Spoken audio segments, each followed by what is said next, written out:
வணக்கம் நண்பர்களே. மதுரை மீனாட்சி அம்மன் கோயில்ல மாசத்துக்கு ஒரு விழா நடைபெறும்.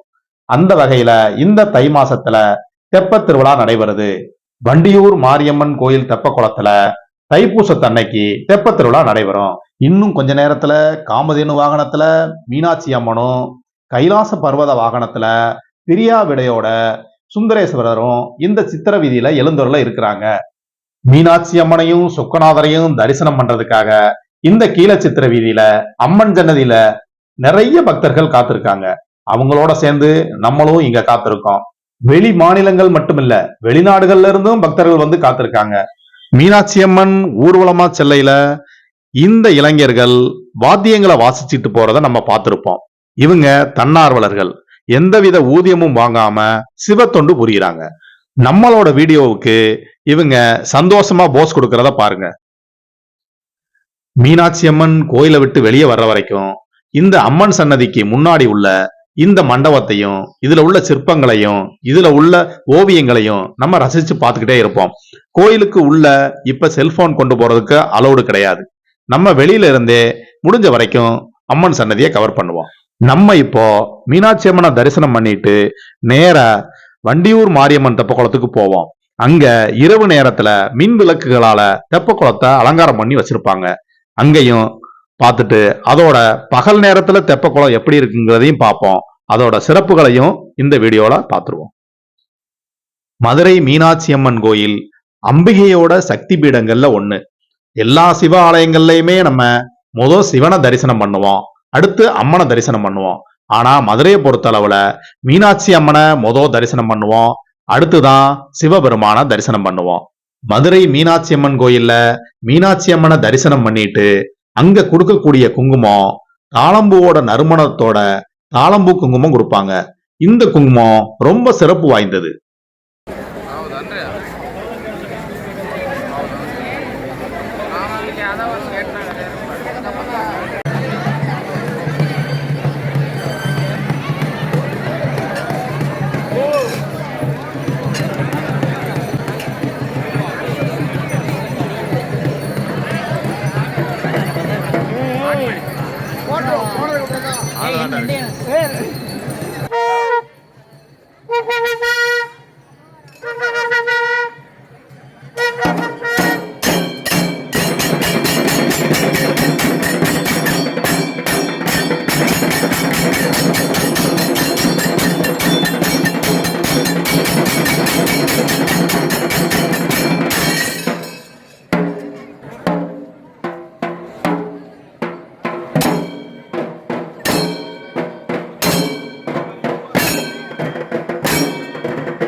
சுந்தரேஸ்வரர் பிரியாவிடையோட கைலாச பர்வத வாகனத்துல கோயிலை விட்டு வெளியே வர்றதை நம்ம பார்த்துக்கிட்டு இருக்கோம். கைலாச மலை மேல சுந்தரேஸ்வரர் உட்கார்ந்திருக்க மாதிரி உள்ளதா இந்த கைலாச பர்வத வாகனம்.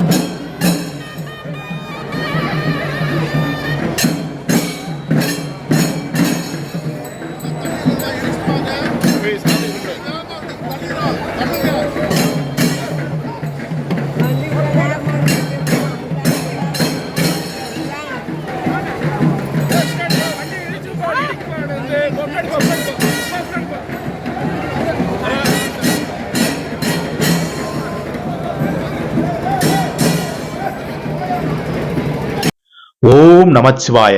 சுந்தரேஸ்வரர், சோமசுந்தர், சொக்கநாதர், சொக்கேசர், ஆளவாய் அண்ணல்னு அழைக்கப்படுகிற சிவபெருமான நம்ம கண்குளிர தரிசனம் பண்ணலாம்.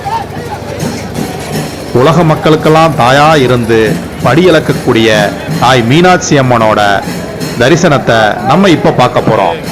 காமதேனு வாகனத்துல எழுந்தருளியுள்ள தாய் மீனாட்சிய நம்ம தரிசனம் பண்ணி மீனாட்சி அம்மனோட அருள் நம்மளுக்கு என்னென்னைக்கும் கிடைக்கணும்னு நான் வேண்டிக்கிறேன்.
நம்ம மீனாட்சி அம்மன் கோயில்ல இருந்து இப்ப வண்டியூர் மாரியம்மன் தெப்பக்குளத்துக்கு வந்து சேர்ந்துட்டோம்.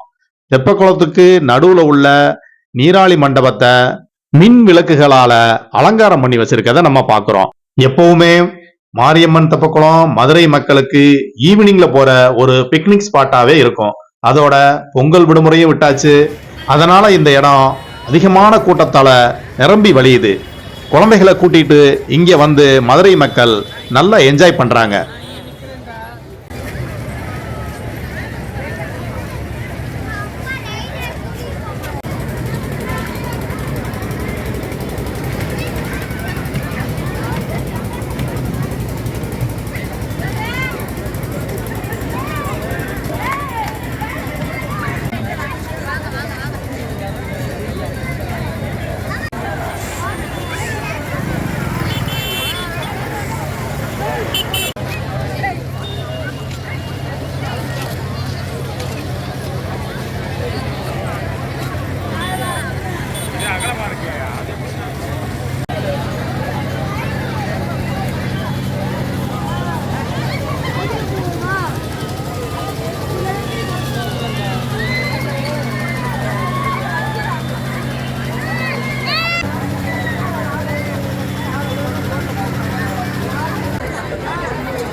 சிறு குழந்தைகள் விளையாடி மகிழ்ந்ததை நம்ம பார்த்தோம்.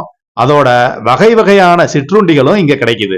இவன் என்னோட 2வது மகன் அபிமன்யு ஸ்மோக் பிஸ்கட்டை சாப்பிட்டுட்டு புகை விடுறத பாருங்க.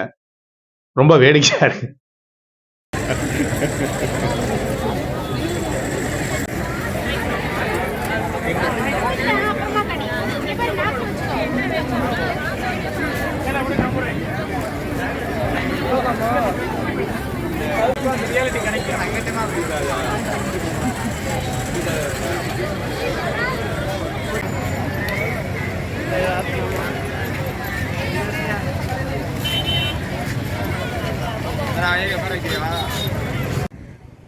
இரவு நேரத்துல மாரியம்மன் தெப்பக்குளம் எப்படி குழந்தைகளுக்கு ஒரு மகிழ்ச்சியை கொடுக்கக்கூடிய இடமாகவும் பெரியவர்களுக்கு பொழுதுபோக்கக்கூடிய இடமாகவும் இருந்துச்சுங்கிறத நம்ம பார்த்தோம். மதுரையை ஆட்சி செய்த மன்னர் திருமலை நாயக்கர் 1645ல இந்த தெப்பக்குளத்தை கட்டியிருக்காரு. இந்த மாரியம்மன் தெப்பக்குளம் 16 ஏக்கர் பரப்பளவுல சதுர வடிவுல அமைஞ்சிருக்கு. தெப்ப திருவிழாவுக்கு தெப்பம் கட்டிக்கிட்டு இருக்காங்க. இதுதான் தெப்பம். இந்த தெப்பத்துலதான் மீனாட்சி அம்மனும் சுந்தரேஸ்வரரும் இந்த தெப்ப குளத்தை சுத்தி வருவாங்க. மன்னர் திருமலை நாயக்கரோட பிறந்த தினமான தைப்பூசத்தன்னைக்கு இங்க தெப்ப திருவிழா நடக்கிறது இன்னொரு சிறப்பு. மையத்துல உள்ள நீராளி மண்டபத்துல விநாயகர் கோவில் இருக்கு. அதோட இந்த தெப்ப குளத்துல ஒவ்வொரு சைடுக்கும் 3 படித்துறை இருக்கு. மொத்தம் 12 படித்துறை இருக்கு இந்த தெப்ப குளத்துல. இந்த தெப்பக்குளம் கருங்கல்லாலே கட்டியிருக்காங்க. தெப்பக்குளத்துக்கு மேற்கு பகுதியில நடுவுல உள்ள படித்துறைக்கு நேர் எதிரில முக்தீஸ்வரர் கோயில் இருக்கு. இந்த நடுவுல உள்ள படித்துறையில உள்ள சிற்பம் ரொம்ப வித்தியாசமானது. ஒரு முதலை குழந்தைய முழுங்கிட்டு வெளியே துப்புற மாதிரி.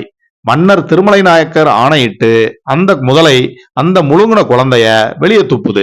இந்த சிற்பம் நம்மளுக்கு தெரிவிக்கிறது என்னன்னா, மன்னர் மக்களுக்கு மட்டும் மன்னர் கிடையாது, எல்லா உயிரினங்களுக்கும் அவர் மன்னர் தான் அப்படின்னு.